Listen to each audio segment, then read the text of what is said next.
Apps can do a lot of cool things. You could order dinner, gamble on your favorite team, and track your health. You could even get a mortgage. One click and you can be approved. I'm not sure by who or what country they're in. You deserve more from the mortgage industry. At AnyMac Home Mortgage, we believe in the need for live human interaction during a very complex process. The kind of service and guidance which an app simply can't provide. Our customers are more than credit scores and income documents. They're individuals and families who live in and strengthen our communities. Their story is our story, and that story begins in a home. Chris Sawyer is an expert on providing superior customer service and in meeting the mortgage needs of current and future homebuyers. With over 18 years of experience in the industry, Chris is able to help customers migrate through the home buying and home financing process by using his wealth of knowledge as a well-qualified mortgage professional. And best of all, Chris is located in Cromwell, Connecticut, where he has helped hundreds of clients in Connecticut, Massachusetts, and Rhode Island make their dreams of homeownership a reality. Visit chrissawyer.any-mac.com. Email him at csawyer@any-mac.com or give him a call, 860-878-8730. Chris Sawyer, NMLS number 39345, corporate NMLS number 338923. AnyMac Home Mortgage is an equal housing lender. American Neighborhood Mortgage Acceptance Company, LLC. DBA AnyMac Home Mortgage. Lo-Fi Direct. Connecticut First Mortgage Correspondent. License Lender. Broker number ML 338923. Massachusetts Mortgage Lender and Mortgage Broker License number MC 338923. Rhode Island License Lender. License number 2011280L. Call for additional details.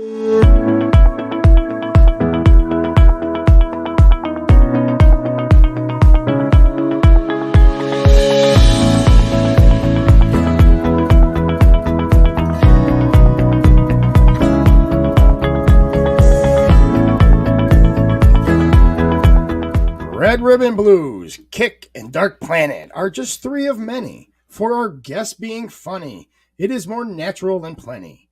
He is in movies and on TV. He likes to tell jokes to all. Paul Mecurio is his name, and this show should be a ball. He grew up as a paisan and interviewed Sir Paul McCartney, that is, in case you're not as close as we all. Yes, I am I'm just insinuating that I'm close with Paul McCartney now. Yes. He loves to tell jokes and make people laugh. I wonder how he does it without making a gaffe. There are so many taboos and so many don'ts. It's no longer of choice of will and won'ts. Society decides what you can say, what's funny or not at the end of the day. These kids need to learn how to take a joke. It's not for real dummies, so shut up and have a Coke. Allowing someone to hurt you with words is weakness and a cop-out. Let's tell the truth and say what this is really about. You don't like I say, try to shut me down, but saying it hurts your feelings. Are you kidding me, clown? What will you do when somebody else gets your dream job? Cry and scream and pout and blame them for your probs? Life isn't fair. I wish somebody told you before. But saying words hurt, it makes me laugh to the floor. I'll say this now, and I mean it from my heart. It may be long, but in the end, you'll see. Guys, we are stronger than that to allow words to hurt us. We went through a pandemic together. We are all still here. We are a strong people. We are going to survive as we always have done, but not unless we all learn a valuable lesson. So here's the part I want you all to see. Sticks and stones will break my bones, but words will never hurt me. Welcome to Divided We Stand. I am Jim Batista. As always, that beautiful man over there is Joe Aguirre. Hello, Joe. How you doing tonight? I'm still trying to get over the COVID. I am still a little beat down, but excited to be sort of in the post stages. I'm having that where I guess it ends and then it kicks back in for a couple days, and I'm in the couple days. So do you lose your taste sometimes to get it back sometimes? Because that's what happened to me. Like I would like eat a cheeseburger and I wouldn't taste it. Then later on in the day, I would grab a snack like a Dorito and oh my God, I can taste it again. It came in on and off. It was weird. Yeah. It's a weird phenomenon. Very much like the flu. Very much. I am not gonna lie to you. My son or my daughter never even phased her whatsoever. So I don't know. But hey, Joe, tonight on this show, we have a very, very special guest. It's your buddy. I am excited to meet him tonight. I'm hoping that after tonight, he is my buddy as well. So why don't you go ahead and introduce our very special guest? Yeah. First of all, I'm super excited that Paul's coming to Connecticut to do some comedy shows, and he reached right out, and I was like, yeah, we'll let you be on our podcast, and we'll even let you plug yours. That's the kind of people we are. That's right. I mean, fair is fair, right? He's a great guy. I'm sure he would do the same for us. I'm sure he would. Yeah, and I'll tell you, good dude. I've known him for a really long time. Used to work on The Daily Show with Jon Stewart. He's won an Emmy and a Peabody. Like, this guy's the real deal. He works at The Late Show with Stephen Colbert, and he writes a lot of bits, and he's the warm-up act. He literally gets them going before Stephen comes out, and every now and again, he actually does his stand-up set on the show. Which he's done a whole bunch of times. Hilarious dude. Had a one-man show, which was hilarious on Broadway. That was stopped by COVID. So, yeah, a pretty amazing guy.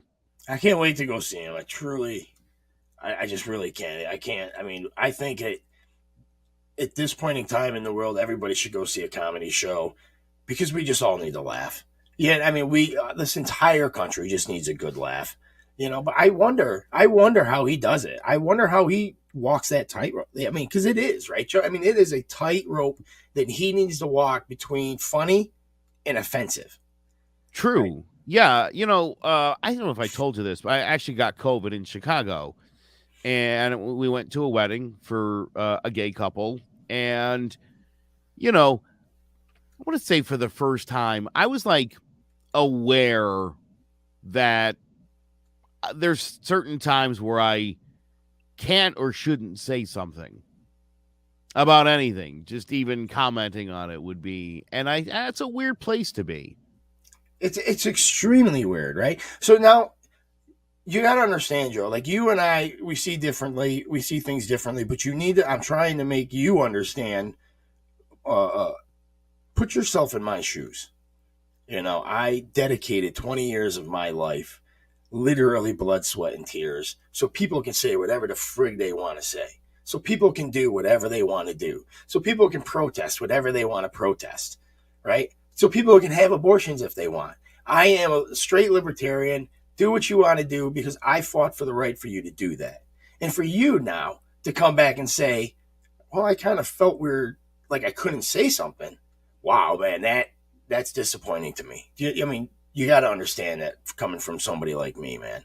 Oh, yeah, dude, totally. It's funny. I do another show called Crimes, Conspiracies, and Beyond, and the host of that show just recently started listening to this show, loves you, says he finds he agrees with you a lot. I did change his mind on the abortion issue, which I thought was pretty fascinating. On that show, specifically talking about it, he's not a big news guy. His name is Todd. He and Jedi host that show. It's very good. But we've been talking about this show a lot because he's fascinated by the news and why people get so angry about the news. And I think, like a lot of people, it's the political correctness gone wrong. There was just this incident where Josh Donaldson of the Yankees called Tim Anderson of the Chicago White Sox Jackie, as in Jackie Robinson. Now, you might be like, well, that's a weird thing to say, but Tim Anderson had called himself Jackie Robinson in an interview a couple of years ago, and Donaldson was just teasing him. The great Jackie Robinson. Right. He compared himself to Jackie Robinson as in he's gonna change the game by making it fun again, which to me kind of undersells the significance and importance of what Jackie Robinson actually did do. I agree wholeheartedly. So the manager of the White Sox is 89-year-old Tony La Russa. I think he's only in his 70s, so I'm joking a little bit. But it was actually that old white fella who called Josh Donaldson's statement racist. Tim Anderson didn't say it. It was Tony La Russa who decided that him calling him, and then they asked Donaldson, he was like, oh, I was just making a joking reference to when he called himself Jackie Robinson. Which is funny to me. Yeah. Like, and this is what I'm saying. Right. Like, this is a situation where somebody's gonna take a non-offensive word and apply, a white guy applies it to a black guy, so it's racist. So I don't know. Like, right? I think we're way past the point right now of common sense. I mean, it's just ridiculous, Joe. It truly is. I am extremely glad that we got to talk about some kind of politics tonight, but we got to go to a break, and I'm excited about this break because coming out of this break, we're gonna have some fun. All right. So here's a word from our sponsors, and then Joe's 2 minutes of crap is being replaced tonight. Thank you very much. Do you have a 401k and some savings for future retirement, but don't even know if it's enough to live off of? How much is enough? How often are you thinking about it? The team at JPEX Financial Group can help set your mind at ease. We specialize in creating strategies in the planning and managing of your financial, educational, and investment needs. We help clients pursue their investment goals with sound financial strategies. You deserve a personal, tailored plan. Lasting, meaningful, and open relationships are the foundation of our practice. You've worked hard for your money and should feel confident in your investment choices as you make decisions for your financial future. Your goals are our goals. We are dedicated to your needs and hopes for your future. Visit our website and give us a call at 860-430-5397. Securities offered through Raymond James Financial Services, Inc., member FINRA, SIPC. Investment advisory services offered through Raymond James Financial Services Advisors, Inc. JPEX Financial Group, LLC is not a registered broker-dealer and is independent of Raymond James Financial Services. JPEX Financial Group is located at 78 Eastern Boulevard, Glastonbury, Connecticut. All right, Jimmy, in lieu of my usual, as you call it, 2 minutes of crap, instead, I booked a huge guest. Comedian Paul Mecurio, an Emmy Award and Peabody Award winner, regularly appears on The Late Show with Stephen Colbert. He actually works on that show. You might have seen him on HBO, Showtime. He's got his own Comedy Central special. He worked on The Daily Show. He's also got a podcast, Jimmy, like us. This one's top notch, Inside Out with Paul Mecurio. He's had guests on, and we're going to talk about some of these. Paul McCartney, Kevin Costner, Kyra Sedgwick, Spike Lee, Stephen Colbert, Bryan Cranson, and more. Paul, dude, thanks for coming back to the show. You and I go back some years now. You're coming to my neck of the woods, which I love, June 2nd through the 4th at Comix Roadhouse Comedy Club at Mohegan Sun. You can get tickets at ComixRoadhouse.com. People are going out again, and I'm telling you, always worth it if you're going to spend a night out on comedy. Go see Paul Mecurio. Thanks. That's the show. Just come on out, everybody. I'm going to go. See you. He got the plug in, and off he goes. Thank you, Paul. You should have waited to the end to plug that, Joe. Come on. What do you think? That's a rookie move right there. I'm so excited. I'm so excited for it. I it's always fun going back there, and it's been like 3 years since I've been back because of COVID. And I got it, 2019 was the last time I was there, and then everything shut down. And doing 4 shows, and the 2nd to the 4th. And I've started to go back out again the last few months, and it's been great because people have been like, oh, we really need to have some laughs and, just forget about everything. And I got COVID in 2020, and I got it going to a different club, another in Florida, and they weren't making anybody wear masks or whatever. And I don't get into the political stuff or whatever. I just got it because it just was raging and there was no vaccines. And man, when I got it the first time, I'm vaccinated now and everything, but it sucked because I'm still tired from it. And it's the only time, if you think about it, you get sick and you go to the doctor and they can't give you anything for it because they don't know enough about it. So, and you could say anything. I was having all sorts of weird stuff. I went into the doctor, and I swear to God, the doctor had a clipboard, and I'm like, so I have random shooting pains. Yes, we've heard that. And I'm tired all the time. Yes, we've heard that. And I lost my sense of taste and smell yesterday. And you could say anything at that point. Every Tuesday, frogs fall out of my ass. Yes, we've heard that. And not only do they go, yes, we heard that. Are they blue or are they green or are they red frogs? So it's And so, you just kind of deal with it. And then living in New York City, I grew up in Providence, Rhode Island. So I got a lot of family up in Connecticut, Rhode Island. But I live in New York City, work on the Late Show there and all that stuff. And the city got weird, quiet. Like, you don't realize how much you're used to the noise and the chaos. And then when it stopped, your life feels weird and freaky. And it was so uncomfortable that at one point, just so I could feel normal again and hear noise, I went out and I bought a jackhammer and I just started jacking. Like for no reason at all at 6 a.m, like they always do, right outside people's windows. Right. It's like Benson. Then I realized that things were getting back to normal at least in the world and in New York, because 2 cab drivers got in a fight over a parking spot. So they were both like angled in like this. They get out of the car. They get out, and I'm like, okay. And they square off. They raise their fists.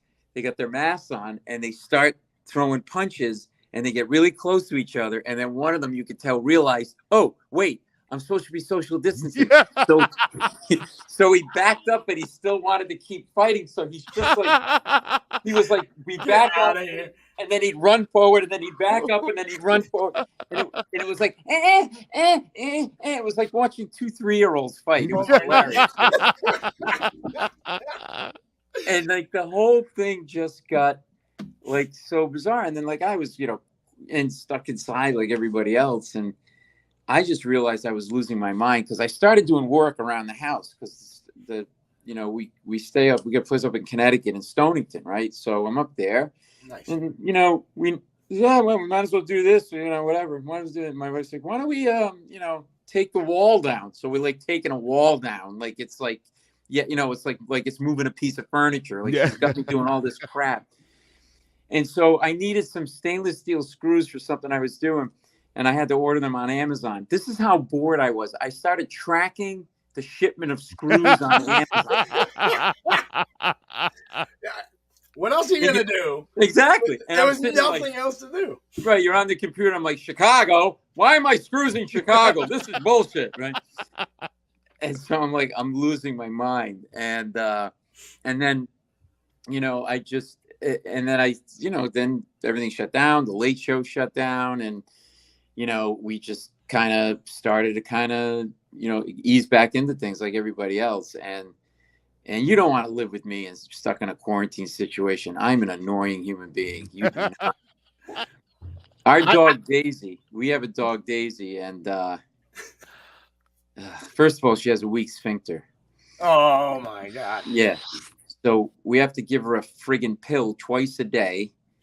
And that's all my wife gives a shit about is the pill. It's just about the pill, the pill, the pill. Not about me. I could be like bleeding from the jugular. It doesn't matter.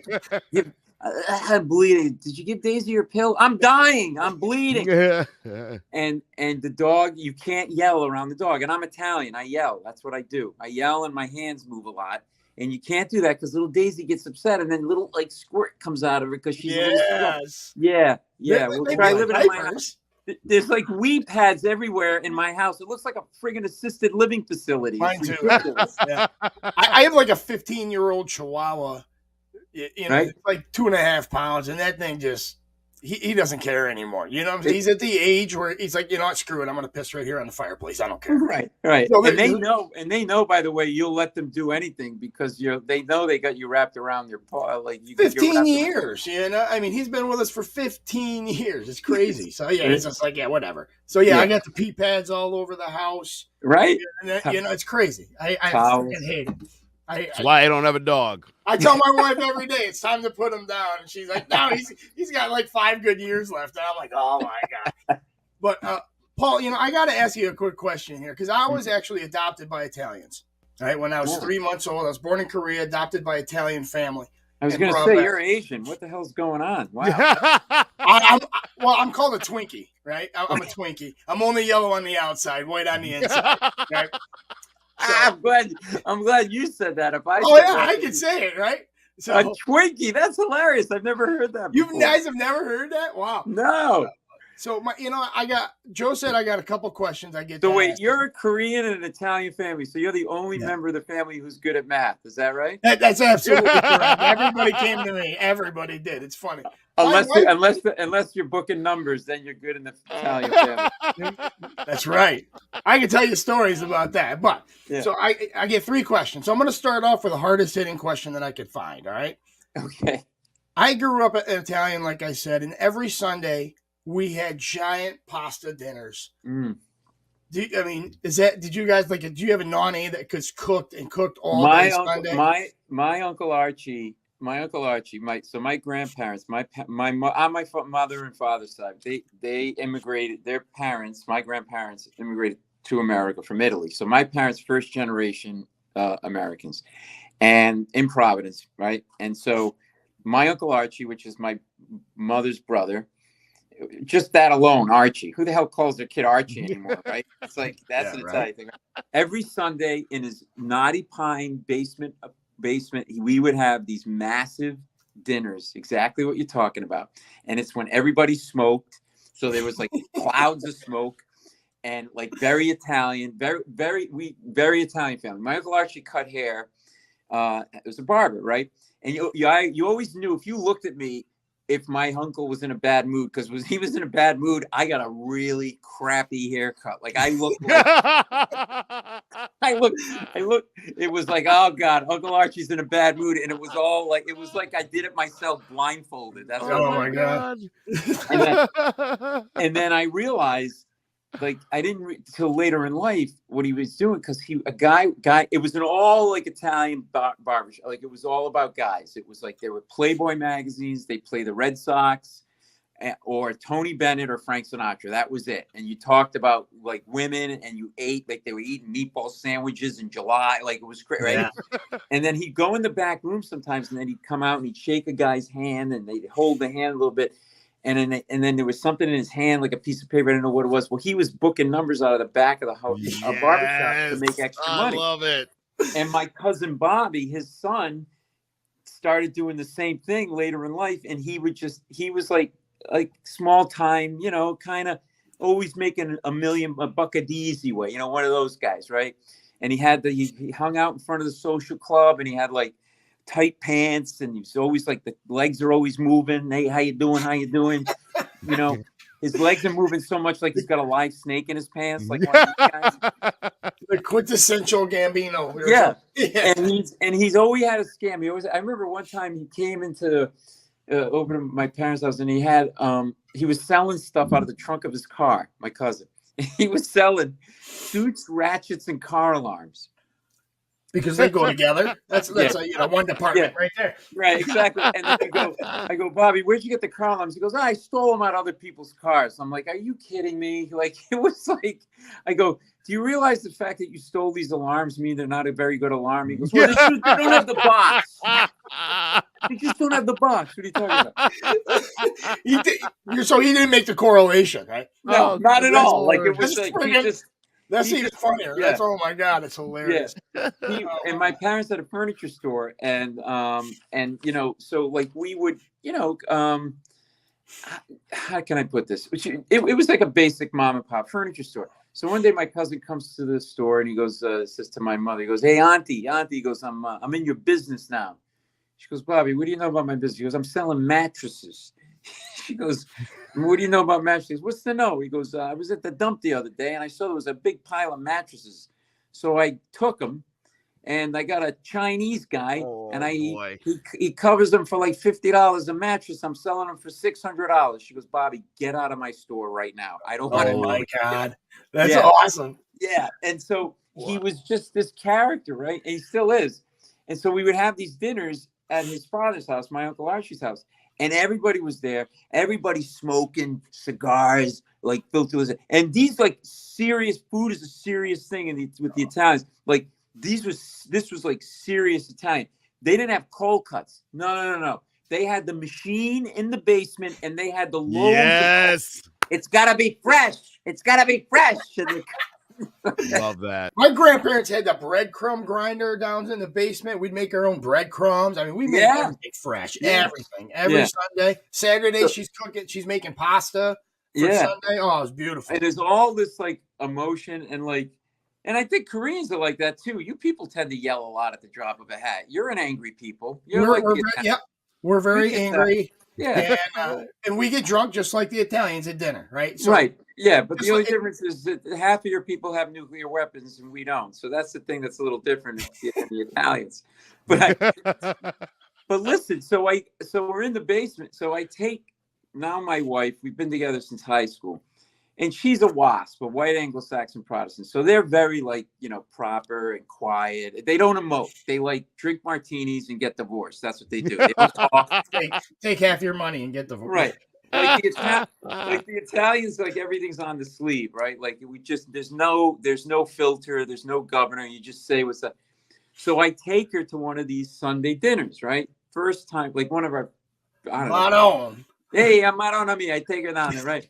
And there's food and there's it. And it was a lot of always arguing, like over, like drop of a hat, like pass the meatballs. What did you mean by that? I never loved you. Like, you know what I mean? It's like, I just asked for the meatballs. Shut up. You don't know disappoint your meatballs. father. Yeah. Oh, good God. So like people are yelling, like arguing about politics. My Uncle John, he was very bright, but he was like crazy, dressed like a crazy homeless guy. His pants was unzipped all. He was like a brilliant genius dentist, but he couldn't dress himself. He was one of these guys, like his things sticking out of his pants. So I take my girlfriend, my wife Carol, to that, and it's just all the craziness. And then we leave, and I'm driving her home, and I swear to God, she said to me, I go, "Did you like the dinner?" She goes, "Oh yeah, the food was great. Everybody was nice." She goes, "But why was everybody so mad at each other?" It seems like I mean, that's what it is. I go, "What do you mean?" She goes, "Well, everybody was like mad. They were yelling at each other all the time." I'm like, "Oh no, that's just how we talk. We weren't yelling." She goes, "That's how you talk all the time?" I go, "Yeah. Yelling is a whole other level." She goes, "There's another level beyond that?" She goes, "Right." And so totally I love those were great though. You don't know what you miss until you don't have it. But yeah, exactly. So like my grandfather was like the patriarch of my family. Yeah. Right? So when we go to these big Sunday dinners, and it just like you explained it, we were all talking crap, loud, animated, throwing buns across the table because we had like a 10-foot table, and then we had another one so we could fit like 35 family members. Right, I mean it was ginormous. Yeah, and as soon as my grandfather had enough, he would just slap the table, and it was it. Boom. He was like he was like the godfather of my family. Like my mother wanted to change careers, and had to ask permission from her father, my grandfather. What did she change from and to? What was she doing? She was an executive director of a refugee center in upstate New York, facilitating refugees from Vietnam. And she wanted to become a hooker, and so she wanted to leave that job, and my grandfather blessed it, right? And she ended up buying and owning, operating 3 orphanages in Vietnam, and then facilitated adoptions from Vietnam. So she worked with both American and Vietnamese government. She made a boatload of money. Right, it was great. She was extremely happy. But yeah, she was great. And but my grandfather had to bless it, and if he didn't, she wouldn't have changed. It was crazy. Like I've never you see that crap in movies, right? No, but it's real. It's real. It's real. Like, and like the whole thing. And my mother, she did something unheard of for that generation. In 1960, high school educated Italian, woman, pregnant with 1 kid, 2 other kids, tenement house with my dad, tenement apartment, started a business. We know that generation of women stayed home and cooked. And housewives. Yep. And housewives, which is a full-time job in and of itself. I'm not saying it's less in any way. It's just, you just didn't do that. But she grew up in a very patriarchal family. She was the only girl. She kind of waited on her older brothers, and she got fed up with it. And she goes, I want to have my life too. And big set of balls, and just started this business. And she's 94 now. She ran it for 63 years, and she's 90. God bless. Yeah, well, she will not go down. We try everything. She's not. Sour milk, bad cheese. You trip her. She bounces back up like a little Italian weeble. She will not go down. No, she very headstrong. and my father took kind of a back seat to her. It was like the opposite of what I saw in all other Italian families and my extended family. Like it was generally the men that like were in charge, right? And so not her, and like just completely like insane about like we just had to close her store last year because like it's nice. She's 94. She's got cataract. She can't hear. She's got a hearing aid. She's grew up in the Depression. So you know what that's like, because they always, even no matter how much money they have, they still think like it's depression.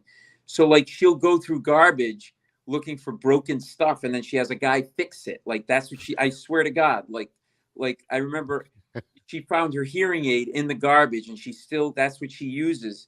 And it just whistles all that. It's like, is that me? Is that me? Yeah, the whole time. I love it. You take her for a walk, within 12 minutes, you have a pack of dogs following you. Okay? Oh my God. And she won't buy anything. And so I remember one night, it was like Sunday night, and I took her to the post office, and then I'm driving her home, and she goes, "Oh, stop," because there was garbage. Sunday night, it was garbage night, so it's a garbage can. I think I see something.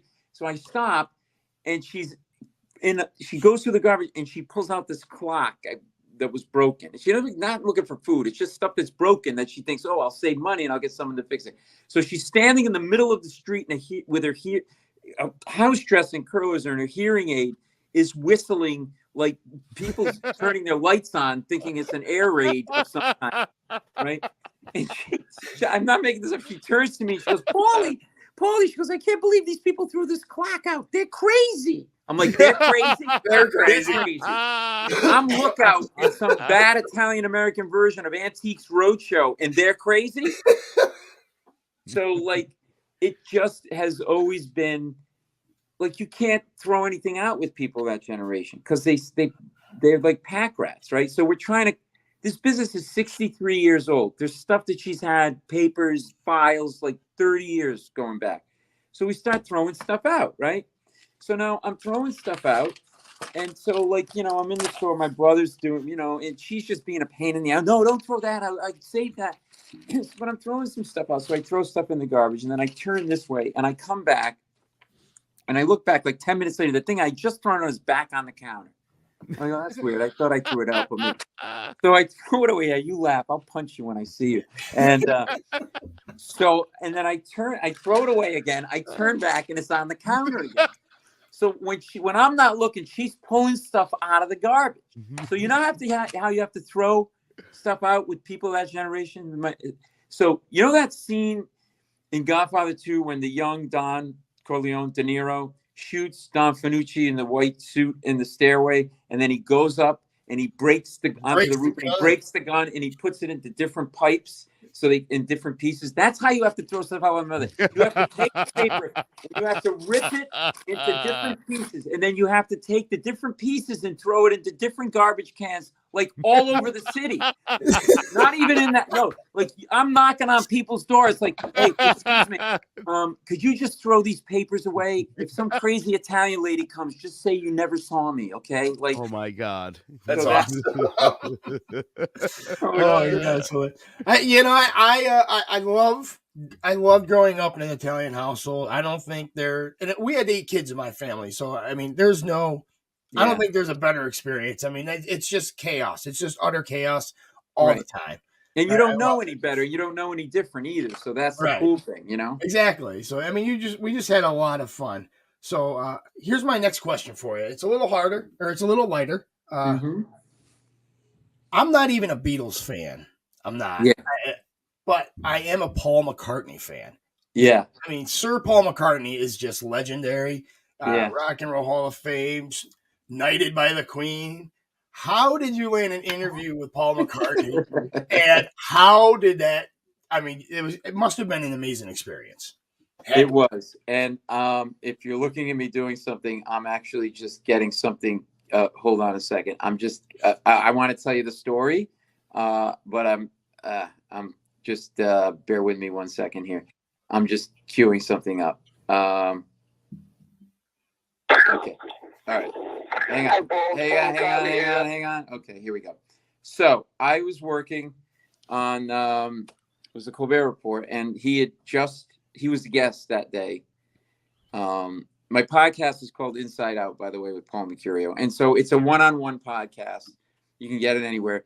And I just like the one-on-one interview, the long-form interview. You don't hear it a lot on TV anymore, or even on radio that much anymore. So, and I just have varied interests. So I have, everyone from Neil deGrasse Tyson to Bryan Cranston to Stone Cold Steve Austin to a woman who survived the Ted Bundy attack, who got it's all, and Paul McCartney and Stephen Colbert. So there's something for everybody. There's over 300 interviews, and my cousin Bobby, who we do anything on how to run numbers and sell car alarms out of the trunk of the car. Of course, yes. Yes. So I'm always amazed by musicians, because I can't do that. Like how you put all those sounds together and then write lyrics. To me, it's just amazing. So anyway, so McCartney was at the show and just finished rehearsal and was doing the show that night. And I'm working on the show, and I'm running, and I'm late, and I'm running to get to the studio. And I round the corner, and standing in the hallway all alone is Paul McCartney, just standing there hanging out, leaning with his arms folded like this, leaning against the wall, just standing there like he was waiting for a bus, chewing gum, looking up at the ceiling, with a little Colbert shirt on, tucked in, with a little belt, it looked like a 12-year-old boy just waiting to get picked up to go to school on a bus. It was crazy. So it's mind-blowing enough that it's Paul McCartney, but then add to it that he's alone, alone. There's no security, no manager, nothing, not a parrot on his shoulder, nothing, right? And so when I see him and I see that, my whole world slows down. I'm like, oh my God, it's Paul McCartney. Right? And I'm like, should I say hi? Should I not say hi? I don't want to be a bother. But then I'm like, you know what? He's alone in the hallway. He's like a gazelle on the Serengeti Plains, and I'm a lion. I'm gonna Pounce. Gotta pounce. It's one time. I'm never going to have this chance again, right? So I just go over and I say, it's great to meet you and honor me. I'm really looking forward to your performance. A huge fan. And I start to walk away. And he goes, wait, come back. And I go, at least in my head, he said, come back. I don't know. Maybe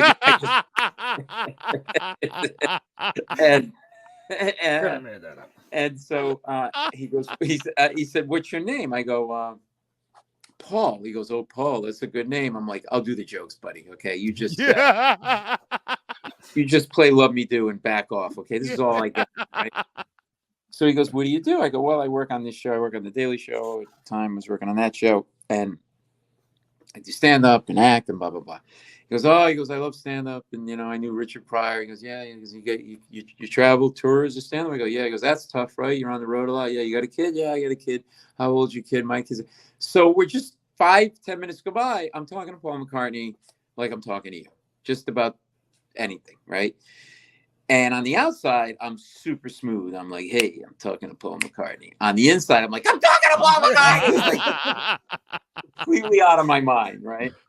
And I'm trying. You ever have those conversations, whoever it is, it's a girl you want to date or an important job interview, your brain's going, two things are going, one part of your brain's like, keep it going, think of another question, keep it going. And the other part's like, don't screw it up. That's what's going on, right? So, and as I'm talking to him, I'm getting closer and closer and closer to his face, because he's Paul McCartney, and I'm there, and he looks amazing, and I'm checking every little nook and cranny out to the point where I was so close to him that he started to lean backwards to get away from me. Yeah. But he was against the wall, so he could only get so far back. I was so close to him. I was like a chimp in the wild. I could have cleaned ticks off his eyebrows. When they clean their mates, that's how close. So now I'm like, okay, I got to leave this guy alone. I go into the bathroom and I call my wife and I go, and I'm like hyperventilating. I'm like, you are not going to, I just talked to Paul. She goes, where are you? I go, I'm in the bathroom at the Colbert. She goes, well, you sound creepy. What are you doing in the bathroom? You have your pants on? I'm like, yeah, I'm not doing. I go, it's not Tuesday. Anyway. So and then I blurt these words out. I swear to God, I said this out loud on the phone to my wife. I go, you know what? I'd love to talk to him about how he makes music.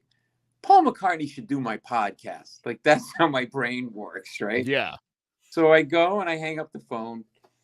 and I knock on the dressing room door and I go, look, I know this is crazy, but I would love to talk to you about how you make music. That's all. I go, would you do my podcast? He goes, yeah, sure. Just like that. Just like that. I mean, what a gracious You picked Now- up Paul McCartney in the hallway. That's amazing. Yeah. So now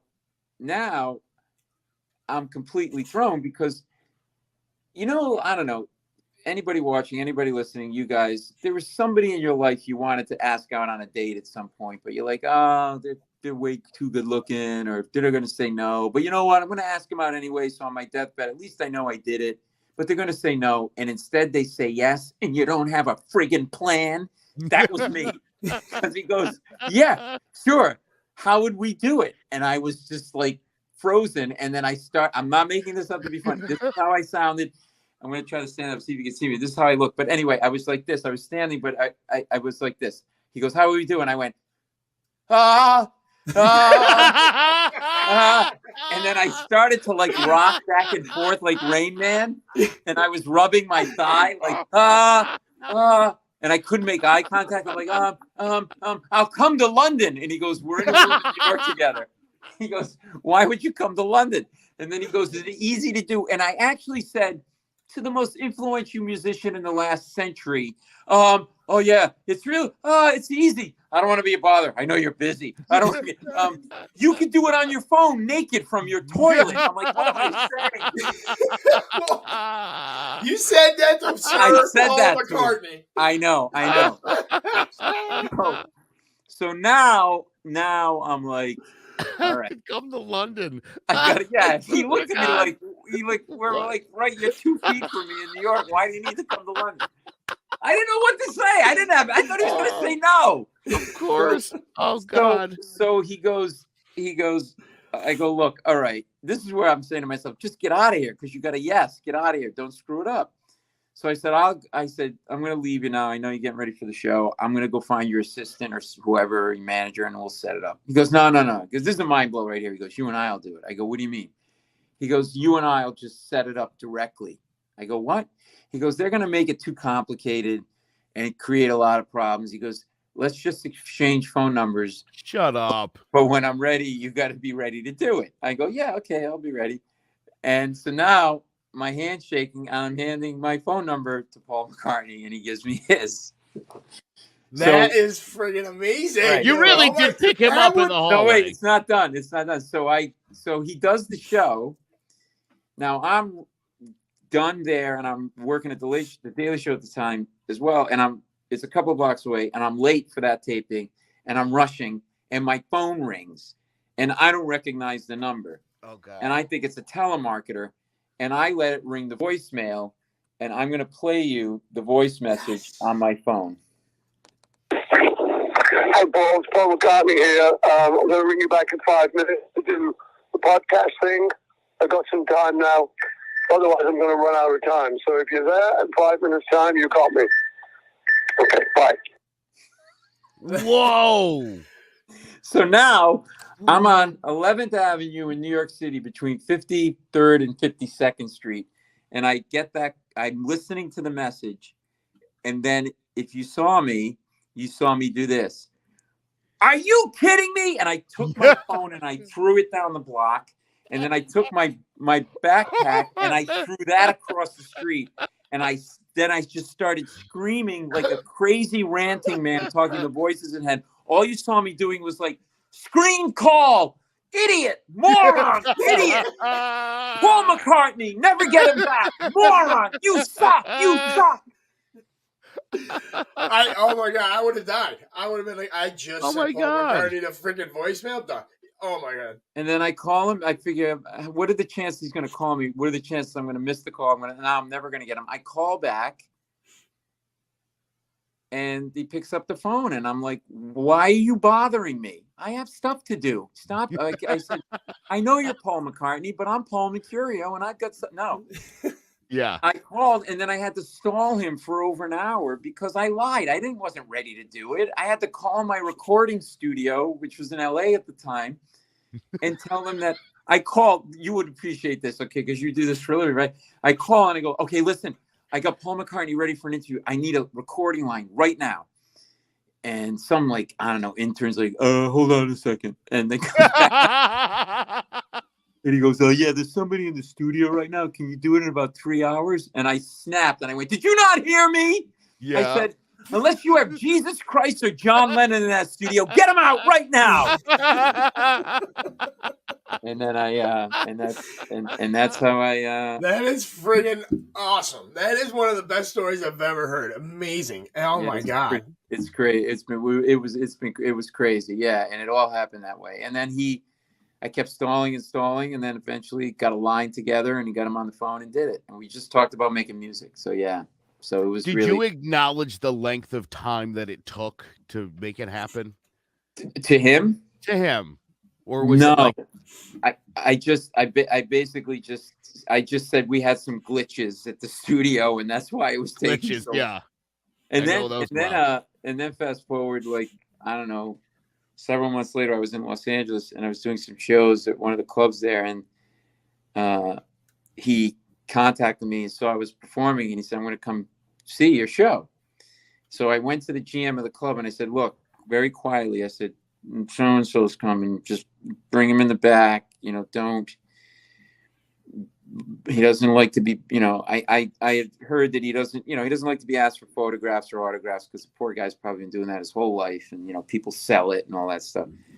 So he goes, oh yeah, we'll take care of it. So I do my show and then I have to go to the bathroom and I said, don't let the other comics bother him. No. I go into the bathroom and what do I see?